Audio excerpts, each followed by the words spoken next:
Hi, everybody. My name is Vanessa Gruben. I am the director of the Center for Health Law, Policy and Ethics here at the University of Ottawa. So today I'm going to tell you a little bit about the center, tell you a little bit about what some of our researchers do, some of our activities, and then I'm going to pass the mic over to Vice Dean Velloso, who's going to tell you a little bit more about our general graduate program in law here at the University of Ottawa. And we'll both be able to answer any questions that you've got. So let's begin with a little bit about the center. So the Center for Health Law, Policy and Ethics, what we really seek to do is to really tackle many of the current challenges in the fields of health law, policy and ethics. And we do that by fostering interdisciplinary training and research. The types of challenges that really arise in this field, they're quite significant. So how do we incorporate AI into healthcare in a way that is equitable and accessible? How do we best address future pandemics? How do we tackle the drug poisoning crisis in Canada? How do we address the many challenges that we're facing in terms of accessing our universal healthcare system? These are really complex challenges, and it means that they can't simply be solved by an individual discipline of, lawyers or physicians or scientists, engineers, other healthcare providers or policymakers on their own. These are problems that need to be solved in an interdisciplinary way, where we get experts from a range of disciplines working together. And so what the center seeks to do is to really foster those relationships, to bridge those gaps, and promote collaboration between researchers, practitioners, and graduate students who are working in these different disciplines. Okay. So I want to tell you a little bit about some of the researchers. We've got folks who do work in all sorts of different areas, from migration and health to mental health, reproductive health, global health law, AI in health, and a huge range of others, privacy in health, reproductive rights. And we really do have a great team of profs in both our common law and civil law programs who are members of the Center for Health Law, Policy and Ethics, who are able to supervise graduate students.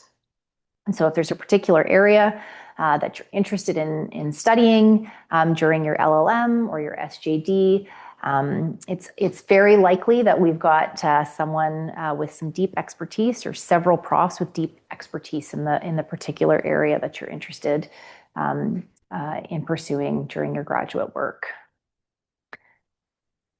All right, so let me tell you a little bit about some of the things that the center does, some of the research that is happening in the center, and some of the activities that you'll be invited to participate in as a graduate student. So the first is our speaker series. So every year we run a speaker series, generally occurs at lunch.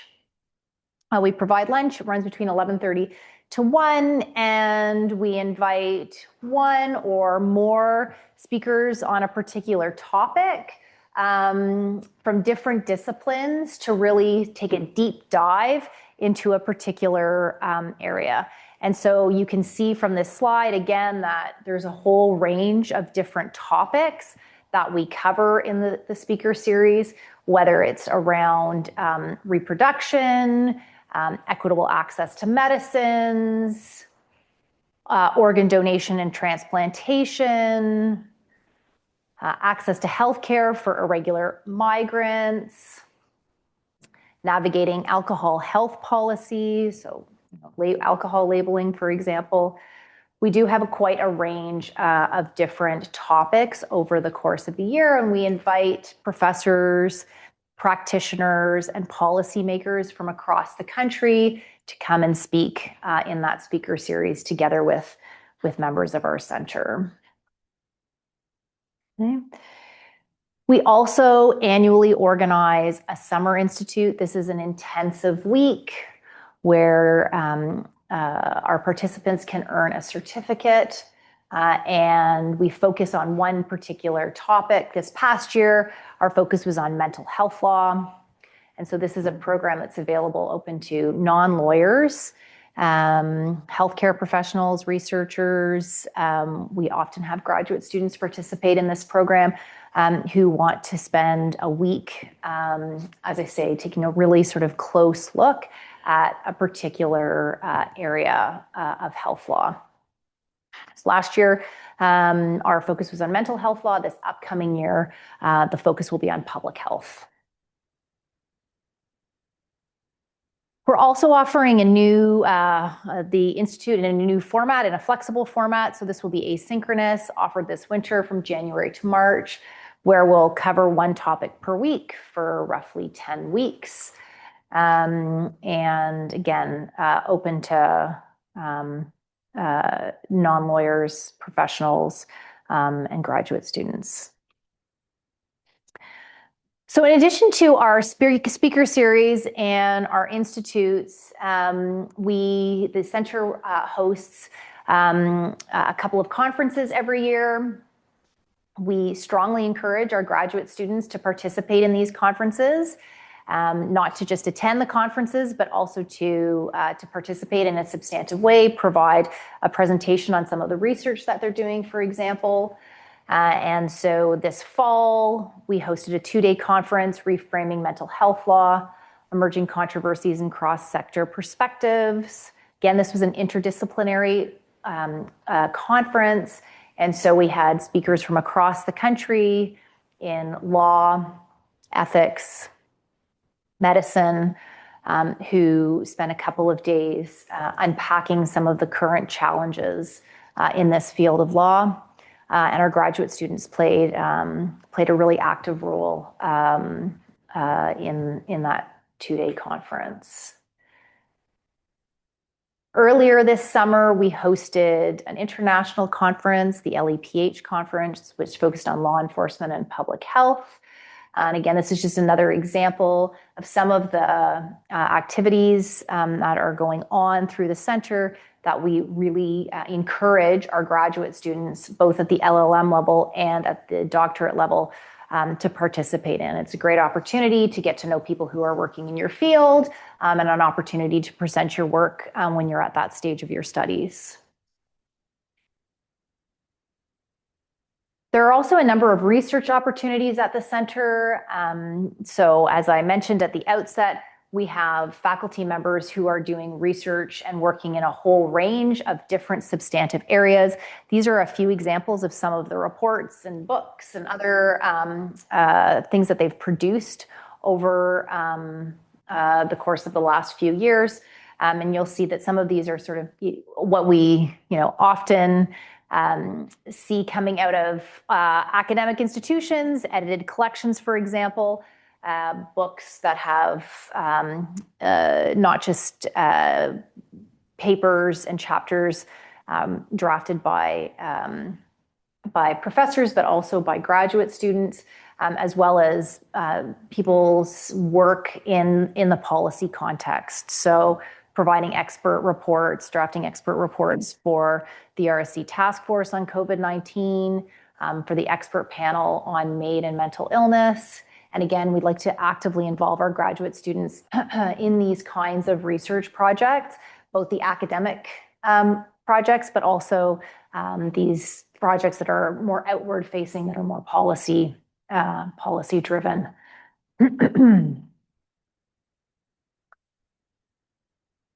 The center is increasingly working with other organizations, partnering with other organizations to expand the opportunities for our JD and graduate students. So we have partnerships with AMS Healthcare and with the Briere Health Research Institute. And again, this provides students with an opportunity to do some research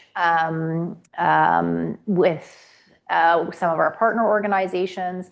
They also provide financial support for certain projects. So they play an active role in the activities of the center. So who are our graduate students? This is just a sort of a smattering of examples that we've included on this slide. But if you want to learn more about which students, what they're studying at the moment in our program, I'd encourage you to go check out our website where we've featured a number of our students.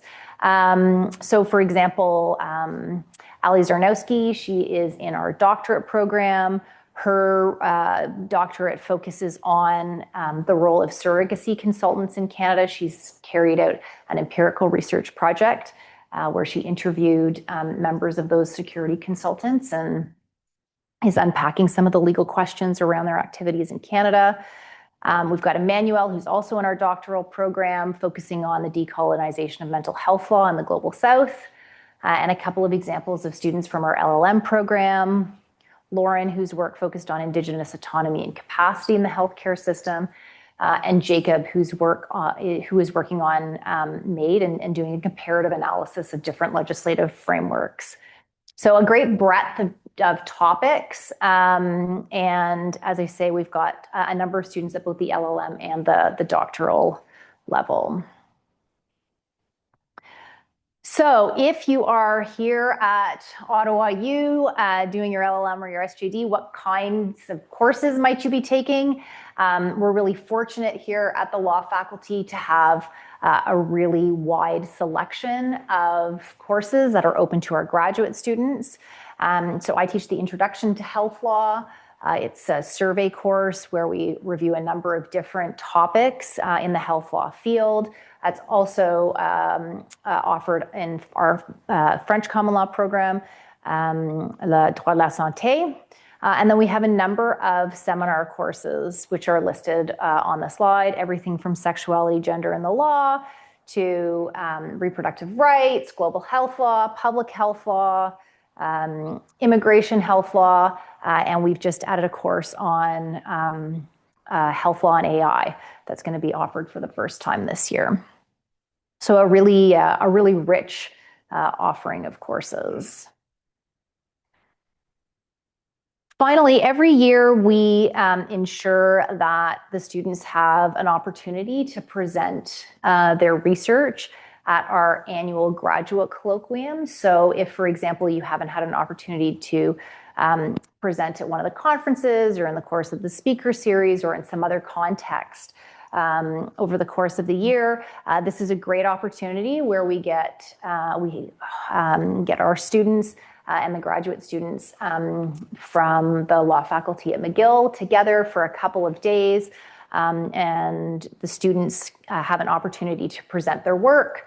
We invite faculty members from both universities to participate and ensures a robust discussion, an opportunity to answer questions and to really think on a sort of a more deeper level about your work and engage with your work.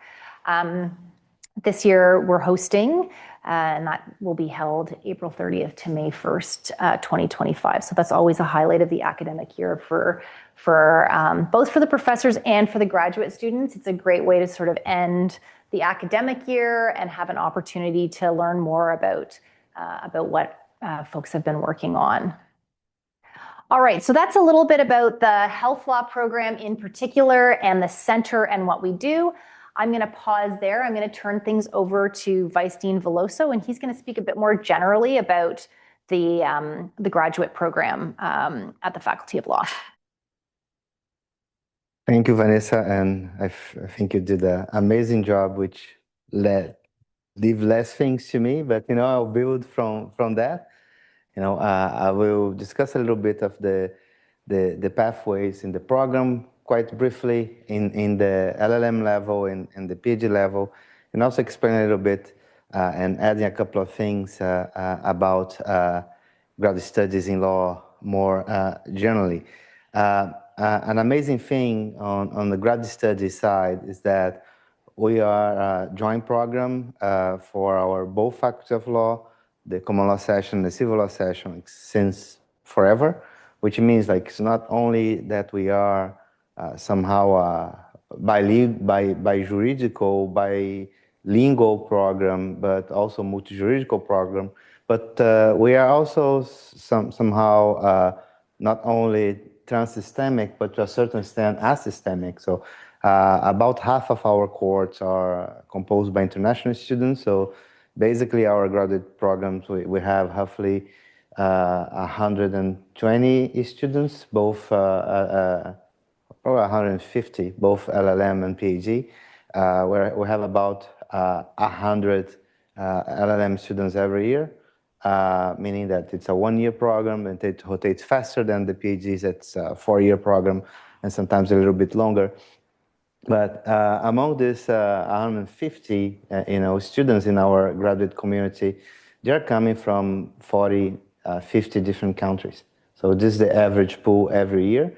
And on the Canadian side, we have students mostly Ontario and Quebec, but also across the country. So it's a very unique pool of students bringing contributions from across Canada, but also across the globe to think through questions on health law, policy, and ethics, and trying to figure out not only questions or problems, but solutions to these quite important issues. The pathway on the LLM, we know we're talking about a relatively quick program. It's 5 courses plus the major research papers, how this work. Usually 3 courses in the fall session, 2 courses in the winter, sometimes the other way around. And the winter sessions finish by mid-April, end of April, and you have a great transition with the colloquium before moving towards the writing your major research paper. Some of you may think, well, it's some less courses than there used to be by sessions on the JD. So we're not talking about 4 or 5 courses. And this is by design, it's intentional. I think you saw during Vanessa's presentation, the whole bunch of activities we have in terms of conference, regular conference, inviting prof or major conference occurring on campus. And this was just a glimpse on the health law side. Like we have like other 4 centers. So you can imagine that this is plus, not only plus, like it multiplies by 4 or 5. So we have a whole bunch of activities throughout the term, and really it's important to have less courses to be able to be attending this amazing conference, contributions from our students, professors, and academics coming from across the globe that are literally here like every week. I should note that we are like in Ottawa, and we own that. Like we are really close to center of power, like foreign affairs, parliament. So on the health law side, like we are in constant contact with policymakers and agencies that are just, meters sometimes from campus, which is a huge privilege to have and a unique school to do a graduate program in health law, policy, and ethics. On the PhD, we have a longer program. It's a 4-year. A kind of unique thing on the doctoral program we have compared to other Canadian schools is that we, since about 10, 15 years, we have a kind of thesis committee, meaning that you're going to work with your supervisor, but you're going to form a committee with 2 other professors that are going to help you in the process of graduate research. So they're not your supervisors, but they're there to support and fill any kind of blind spots in terms of expertise and have this more collegial way of moving you through the program. You're going to have amazing years, not to only attend and have the opportunity to present your research in multiple occasions.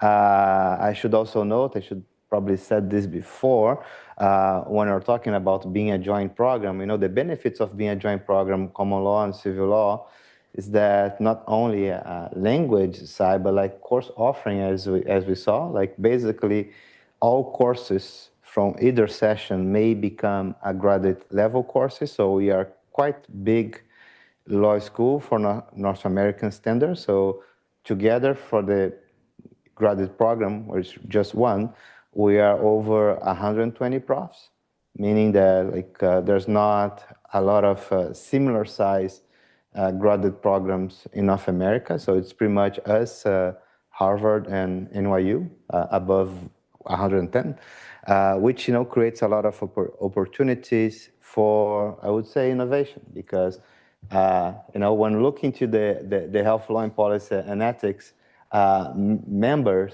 I was among the pictures.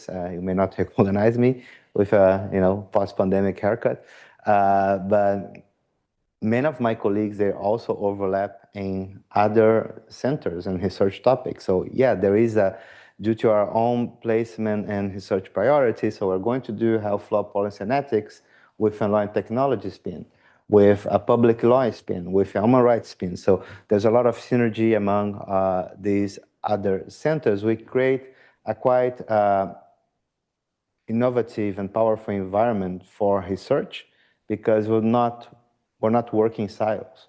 So it is, we have an interdisciplinary tradition, and we have a cross-center tradition that we have lots of capacity to do many creative things just within the photo building with our colleagues from both common law and civil law, and the centers that are getting colleagues from across campus, sometimes from closer areas in social science and humanities, but also in health, engineering, and so on, that are absolutely needed to take not only the problems of tomorrow, but to finding solutions. Thank you, and do not hesitate to reach me if you need, if you have any questions about graduate studies. You can easily find us at the Ottawa website, and we're here to help. So wait another minute or so, and if there's no questions, or as Vice Dean Velloso has said, if you've got any questions, please feel free to reach out to either one of us. We're happy to answer questions by email as they might arise.